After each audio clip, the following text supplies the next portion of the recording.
Mas tem um outro destaque importante que chega de Brasília, porque a CCJ do Senado, Comissão de Constituição e Justiça, aprovou nesta quarta-feira o projeto de lei que prevê a castração química voluntária a condenados mais de uma vez por crimes sexuais, estupro, por exemplo. A matéria estabelece um tratamento voluntário a quem for reincidente nesse tipo de crime: estupro, violação sexual mediante fraude e estupro de vulnerável. Caso o criminoso aceite o tratamento hormonal, terá direito à liberdade condicional, que não pode ser inferior ao prazo indicado para o tratamento. Essa proposta foi analisada de forma definitiva, portanto, segue de forma imediata para a Câmara dos Deputados, sem ter a necessidade de ser apreciado no plenário do Senado Federal. Vou começar essa com o Cristiano Beraldo, que inclusive creio que alguns estados americanos adotem essa prática. Beraldo, CCJ aprovando esse dispositivo, castração química para estupradores. O que é preciso considerar? Você é favorável? Eu sou favorável. O crime de estupro, ele não se justifica, ele não se desculpa, ele não se aceita, não se contemporiza. O crime de estupro, ele tem que ser duramente punido. E a castração química para o estuprador, para o machão, aquele que acha que vai ali dominar e fazer o que quiser com a outra pessoa, ele tem que ter uma punição que lhe gere medo. Ele não está com medo da cadeia, ele tem que ter medo da castração mesmo. Esse é o tipo de crime que resgata aquilo que há de mais primitivo numa pessoa. Então, a punição tem que ser em linha com essa atitude. Espero que essa lei ela siga o seu curso normal para que seja aprovada. Você, Mota, tem opinião formada? Que eu pude avaliar muitas mensagens que iam na contramão dessa aprovação, porque indicavam que deveria ser involuntária, ou seja, contra a vontade do condenado. E nesse caso ele tem a opção, né? Esse tema envolve várias questões. É preciso ler com detalhes essa proposta. Eu não tive tempo de analisar todos os detalhes, nem de refletir sobre isso, tá? Pelo que eu entendi, ela se aplica a criminosos que já foram condenados mais de uma vez por crimes sexuais. Eu não tenho conhecimento de experiências desse tipo em outros países. Nunca li nada sobre isso. Nunca encontrei isso. Então, não sei dizer qual é a taxa de sucesso desse tipo de medida. Eu tenho uma convicção de que o crime é sempre uma decisão do criminoso. Essa história do libido alto, a pessoa tem libido exacerbada, é como o Cristiano Beraldo disse: está com libido exacerbada, meu amigo, vai dar uma volta na praia, né? Vai fazer artesanato, vai fazer jardinagem. Não é isso. Libido exacerbada, para mim, não justifica violência sexual de jeito nenhum. Quem diz muito bem isso é o psiquiatra forense Stanton Seminole. Ele diz: o criminoso comete um crime porque não se importa com a vítima. E eu não sei até que ponto, sinceramente, é confissão de ignorância. Eu não sei até que ponto um tratamento hormonal vai mudar isso.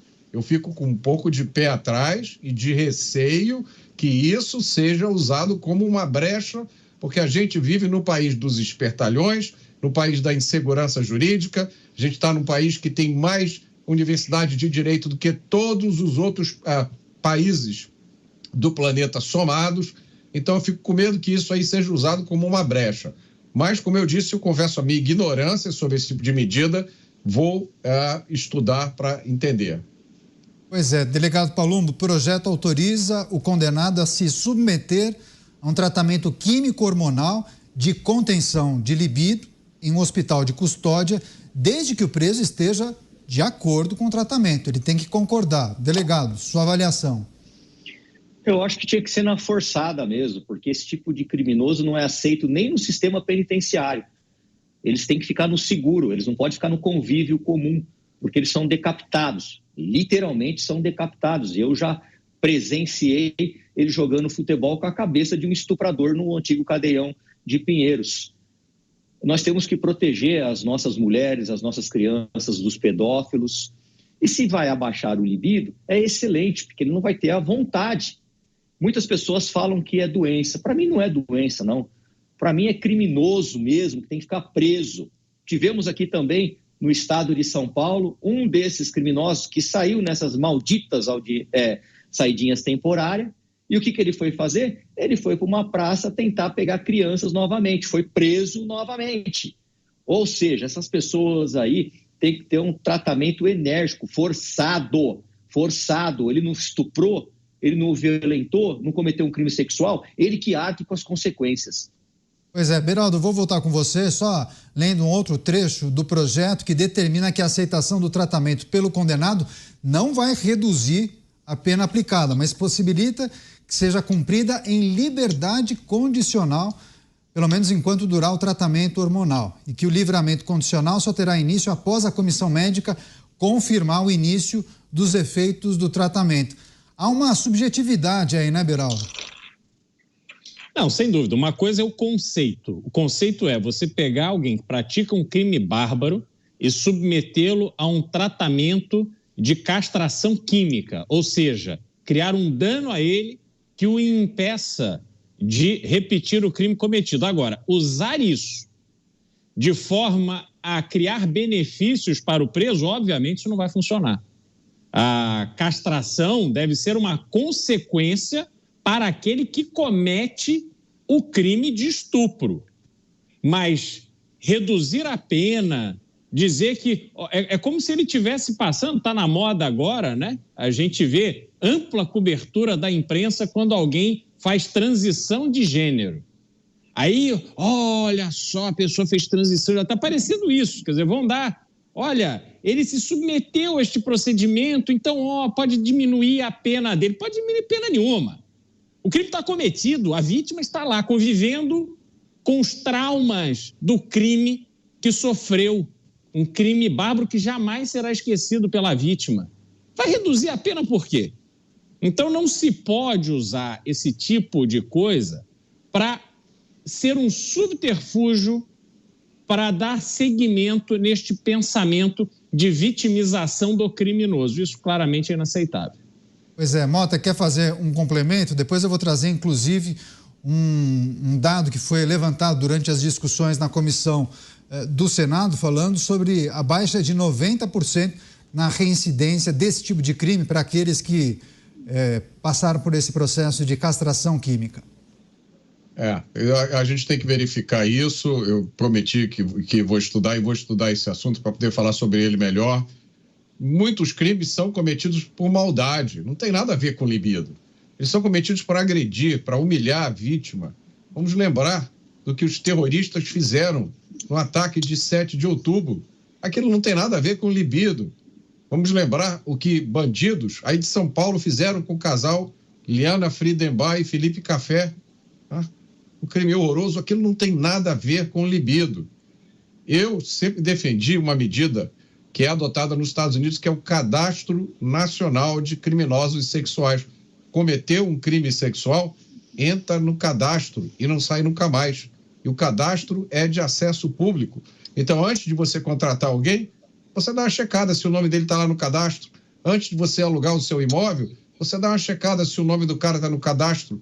Essa é uma medida que, com certeza, seria muito efetiva na proteção às nossas mulheres e crianças. Pois é, certamente. Agora, delegado Palumbo, essa é uma pauta que extrapola o campo ideológico, né? Estamos falando de crimes gravíssimos em vários países.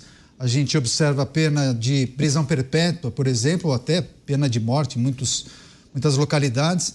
Mas o que a gente pode esperar dos debates que vão acontecer na Câmara Federal? Aqueles tradicionais grupos ligados aos direitos humanos devem exercer algum tipo de pressão para aqueles parlamentares de partidos progressistas? Caniato, quando eu estava na ativa na polícia, eu achava que esse país aqui tinha muitos defensores de bandido. Hoje eu tenho certeza absoluta. Aqui está cheio de político defendendo o bandido o tempo todo. Ontem mesmo eu tive uma discussão na Comissão de Segurança, porque eles estavam falando da dignidade do preso. Aí eu indaguei o parlamentar. Falei assim, mas e a dignidade da vítima, da estuprada, daquela que sofreu um roubo? Cadê a dignidade? Então aqui o que mais tem é isso. Então pode ser que haja sim uma resistência aqui, Caniato, para passar esse projeto. Tá certo. Só para encerrar, Beraldo, só destacando que a maior parte das pessoas defende, sim, esse dispositivo da castração química, porém involuntária, como uma sanção, uma punição adicional àquele condenado. Além de estar preso, detido em uma penitenciária, também terá a castração química realizada contra a sua vontade. Essa é a defesa de grande parte das pessoas que se manifestaram aqui, Beraldo. Sim, porque é isso que vai gerar no estuprador o receio de cometer o ato do estupro. Não pode ser uma coisa consentida, vamos discutir, chama um psicólogo, vamos fazer várias sessões, vamos consumir dinheiro do Estado para preparar psicologicamente aquele moço que não sabe lidar com a sua libido e que, por isso, fica aí assediando, estuprando pessoas. Coitadinho dele, é uma vítima, não é? Não é assim. Esse tipo de sanção, ela tem que ser o motivo pelo qual um vagabundo desse não cometerá o ato. Se não for isso, não adianta. Se não for isso, é conversa fiada, é firula para criar caso, gastar mais dinheiro público e, de novo, colocar o estuprador na posição de vítima. Quer fazer um complemento, Mota? Eu estava aqui pensando, né? Eu estou escutando a conversa de um criminoso com o advogado dele. Vai lá, cara, vai lá. Você toma esse remedinho lá, você vai ficar incondicional, depois você vai no outro médico que eu conheço e ele te dá um troço que reverte isso que você tomou. Acabou. Bingo.